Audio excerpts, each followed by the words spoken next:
Hola, soy Matías Lobos, ex subsecretario nacional de Fronteras y de Programas de Seguridad y Formación Policial en el gobierno de Cambiemos.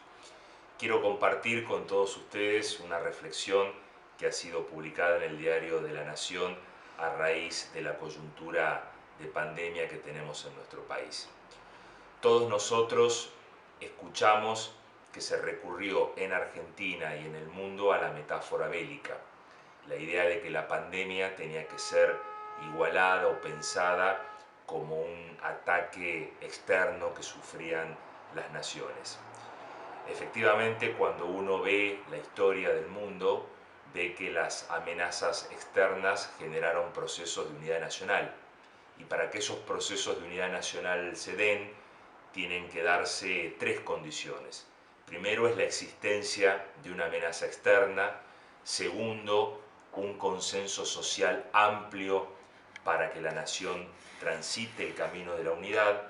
Y tercero, los actores políticos tienen que poder trabajar de manera conjunta para poder enfrentar esa amenaza externa. Cuando nosotros miramos la historia y vemos esos procesos de unidad, claramente nos viene a la mente el gobierno de Churchill durante la Segunda Guerra Mundial, que lideró en el Reino Unido un gobierno de unidad nacional para enfrentar el avance del nazismo en Europa. Cuando nosotros vemos la situación de pandemia en Argentina, todo parecía indicar que los primeros 45 días se estaban dando esas condiciones para que exista una unidad nacional. Sin embargo, cuando pasamos los primeros 45 días, comenzamos a ver que la gestión sanitaria de la pandemia tenía serios problemas, al punto tal que luego de 100 días tuvimos que retroceder a la fase 1, y ni qué hablar de la cuestión económica, donde claramente nuestro país va camino a tener los indicadores económicos más fuertes, más recesivos en materia económica. El tan mentado Consejo Económico y Social, que tenía que atender y trabajar 24/7 en un momento de crisis económica y social como implica la pandemia, la verdad que lejos de formarse y marchar, todavía no se ha conformado y no actúa.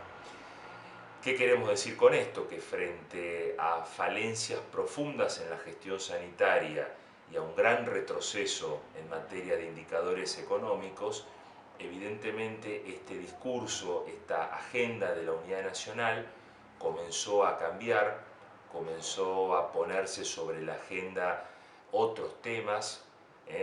Apareció el caso Vicentín, aparecieron estos ataques contrafácticos de lo que supuestamente hubiese ocurrido en el caso de que gobernara el presidente Macri. Bueno, obviamente los avances sobre periodistas. Todo esto nos lleva a reflexionar que de ese clima de unidad nacional, cuando comienza a resquebrajarse la gestión sanitaria y económica, el actual oficialismo tiene que poner sobre la mesa temas que sabemos que agrupa el núcleo de votantes duro, tradicional, que tiene el actual oficialismo. Si además vemos que en el bloque oficialista comienza en este resquebrajamiento del gobierno de unidad nacional, comienza a ganar posiciones internas el sector liderado por la vicepresidenta, es decir, hay un avance de los sectores kirchneristas, claramente esa idea, ese concepto de unidad nacional y esa imagen que nosotros podíamos tener de un Churchill y de una imagen de unidad nacional, claramente comienza a deslizarse sobre una figura de lo que es Maduro, ¿no? Esta idea de que un régimen comienza a tener un liderazgo real y otro formal. El liderazgo real en manos de la vicepresidenta y el presidente comandando y llevando adelante un liderazgo formal.